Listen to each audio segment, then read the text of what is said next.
So practice 3 is called Feeling Our Feelings. And much of my training is on how we retrain our emotional brain.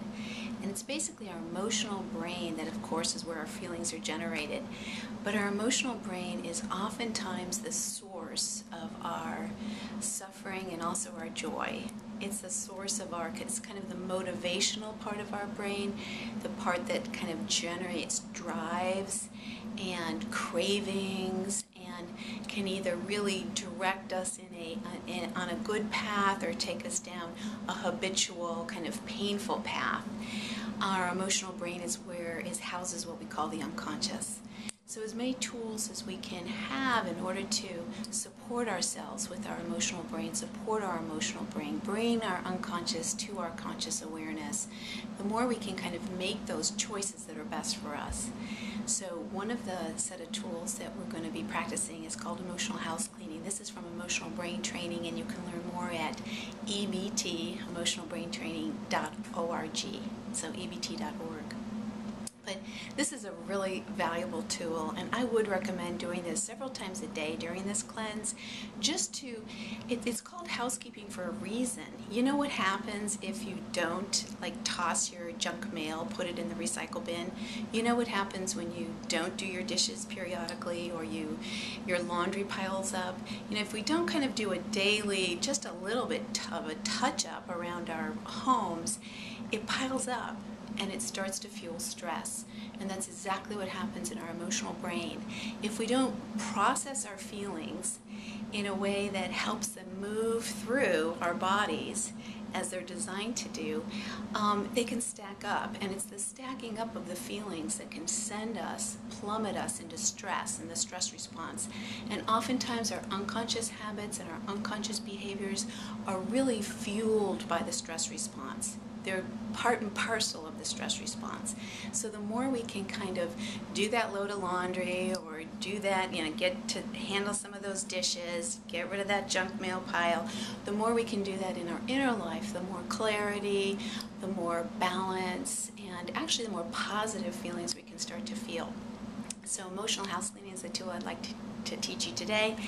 A very simple tool, and I would recommend memorizing this and just carrying it around in your back pocket. Do it in the shower, do it when you're driving your car, doing it when you're getting dinner ready. You can do it silently to yourself. You can say it out loud if you've got privacy to do that. And you can keep it simple. Keep it one feeling in each category. We start with what's called the painful feelings, the difficult feelings, the uncomfortable feelings. And we've boiled that down to 4 basic feelings: anger, sadness, fear, and guilt. So anger, sadness, fear, and guilt. And then once you've kind of identified a feeling in each of those categories, then you can go over to the positive feelings, the comfortable feelings, the feelings that feel good. And again, we've boiled those down to 4 primary positive feelings: grateful, happy, secure, and proud. And remember, with feelings, there are no right and wrong feelings. There are no good and bad feelings. All feelings we want to learn to welcome. All feelings we want to learn to observe, and trying not to merge with them or get stuck on them, but just let them feel them, and let them rise up, and then let them fall away, which is what feelings do. They rise up and fall away, and it's only when we start to think about them or tell stories about them or feel guilty that we feel that way, or feel like we shouldn't be feeling that way. Those kinds of things actually keep them stuck, get them stuck in our inner life. So I'm going to just give you an example.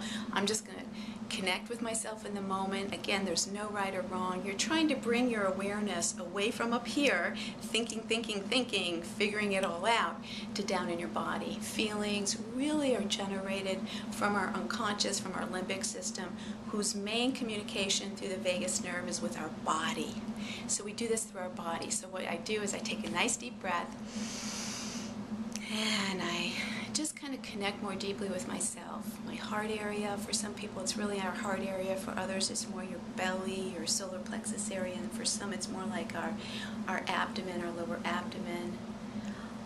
But you're connecting with yourself here, and I'm just going to take myself through my feelings in this moment to just see what's present, starting with those difficult feelings first. So I feel angry that. let's see, I feel angry that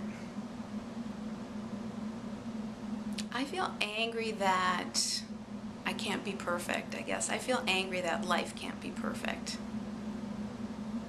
Then I go to the next one. I just let it go, kind of. And again, I have no awareness of what's going to come up. I feel sad that my son's going to college in late August. I feel sad that people grow and change, and life moves on, I guess. Okay, I'm going to stay with myself here. Try not to go away from myself, stay connected with my own body. I did angry, I did sad, now I do afraid. I feel afraid that, and I just pause and wait and I see what's generated from my body. I guess I feel afraid that maybe I won't quite be ready for my next chapter in life with all my children leaving home now. I feel afraid that, I feel afraid about the unknown. Stay with myself, stay connected, take a breath. And I feel guilty. That's the fourth one, guilty. I feel guilty that, I'm just going to wait to see what arises. And by the way, if something doesn't come up, no problem. You just say pass and go to the next feeling. Again, there's no right or wrong or good or bad. I feel guilty that, notice how I close my eyes. I kind of have to close my eyes to get really connected with myself. I feel guilty I haven't been the perfect mother. I feel guilty that I've made mistakes. And I'm just feeling, I'm letting myself feel. I'm trying not to defend against the feeling. I'm trying to release into it and relax into it. Just let it be. Give it complete permission to be. Nice deep breath. Letting all that go. Taking my time. I'm going to go to the other side now, the positive feelings. Okay. I feel grateful that, you'll notice my eyes go back and forth, left and right, upward. And what the science suggests is that that's us just trying to look for information from our unconscious, from our deeper self, really. Let's see, I do feel really grateful right now. I feel grateful, first of all, to all of you who might be watching this. But I feel grateful for possibilities, for the doors that open and change. You know, I feel grateful that that there's always hope, I guess, in life. Nice deep breath, stay connected to myself. The next is happy. I feel happy that, let's see, I do feel happy that the sun is out, that it's summer, that I feel playful, you know, there's something playful in the summer air, and I feel happy about that. Deep breath and go to the next one. I feel secure that, let's see, I just feel secure that I'm going to be safe in this transition. You know, I feel secure that new good possibilities will happen. I guess I just feel very secure in the universe right now, you know, that it's a loving universe and that all is well. Nice deep breath, and I feel proud that, let's see, I guess I do feel proud that I did raise these children, 4 children, and so my last one is going off to college, and I feel proud that I wasn't perfect, but I think I did good enough, and just proud that it was meaningful to me and that I cared, you know, and did okay, I guess, yeah. So now I'm just